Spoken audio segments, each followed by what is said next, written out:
We've covered a fair few fan-made Star Wars games on EcksToo now. These range from original 3D platformers all the way to total conversion mods of existing Star Wars games. But today, let me show you possibly one of the best Star Wars fan-made games to date. And best of all, you can play it today. Enter TIE Fighter Total Conversion, a mod that completely recreates the 1994 LucasArts classic TIE Fighter. And we're not talking about a demo or a little preview of what's to come, I'm talking the entire game revitalized. All 13 campaigns and their training missions, with a total of up to 145 unique missions to play. And to top it all off, it also supports VR. Now you can understand why this is one of the best Star Wars fan games to come out for quite a while. So without further ado, let's dive into today's video and look at what you can expect from this mod. TIE Fighter was one of 3 games in the 1998 X-Wing Collector Series, with the first game being X-Wing that came out in 1993, TIE Fighter which came out in 1994,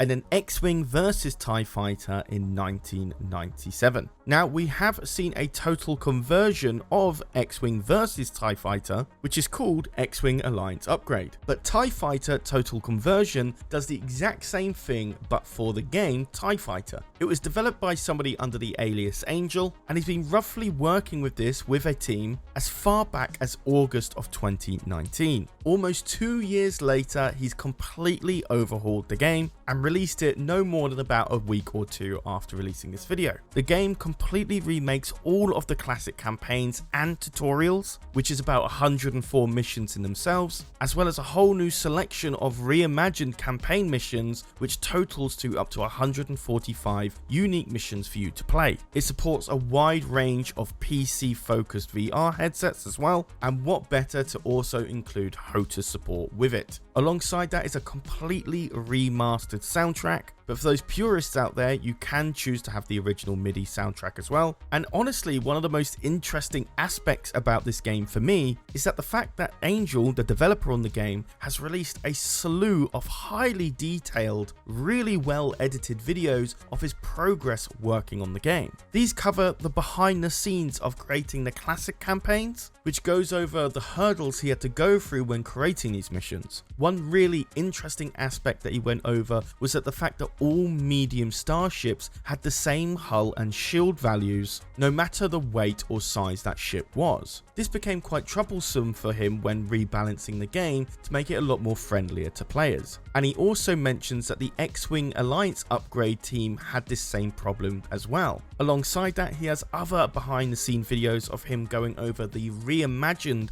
campaigns that is included in this mod, as well as going over the remastering of the original soundtrack. So if TIE Fighter is one of your most favourite Star Wars video games, then I really recommend you go and check out his in-depth features of making and composing the game. He's also got a really well edited, straight to the point installation tutorial video as well. His channel is a fantastic watch, so I really recommend you subscribe to his channel. He's seriously underrated. So with the game out and fully playable, what is next for TIE Fighter Total Conversion? Well, the developer Angel goes into detail about some of the features he wants to add. One of those is adding more of the reimagined campaign missions. So those missions are a bit of a divergent from the original classic missions, essentially being new content for the game. He says his team has got them playable, but they're not balanced properly yet. Alongside that is balance updates for some of the ships, because obviously they've changed the values on some of the medium and larger ships. But the biggest update of all is adding co-op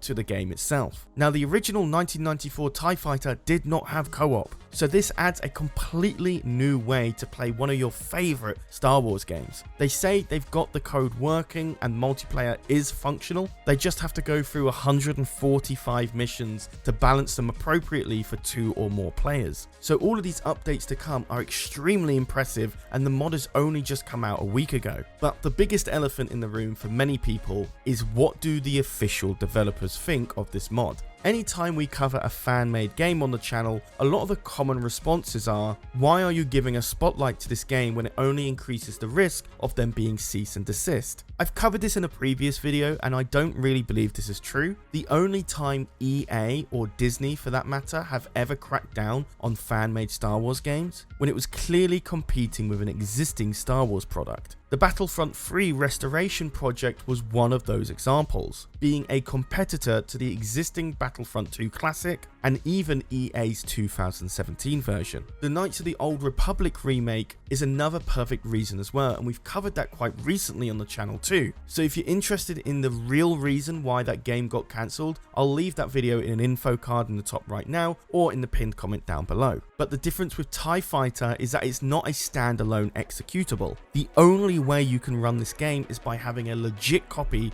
of TIE Fighter on either GOG or Steam, then install the Total Conversion mod accordingly. In no way does this mod harm sales to existing Star Wars games. In fact, it's probably going to increase them. This is why projects like X-Wing Alliance Upgrade and Empire War Thrawn's Revenge never get cease and desisted, because it is not competing with an existing product. The developer Angel did cover this in his update video, and he kept it pretty short and blunt, stating that he now acknowledges that EA, Disney and Lucasfilm Games possibly know who he is now, and that he'll continue releasing patches and updates to the project up until a possible cease and desist actually comes. Personally, I do not think this will happen, and it's why I'm really excited to cover this mod on this channel. I'm also going to be leaving the developer's channel in the pinned comments as well. There you'll find a tutorial to install the mod, where to download the mod, and all the behind the scenes on how he created it as well. Whilst the game does use the much better XWA engine, this just goes to show how amazing Star Wars TIE Fighter genuinely is when the technology and time it was created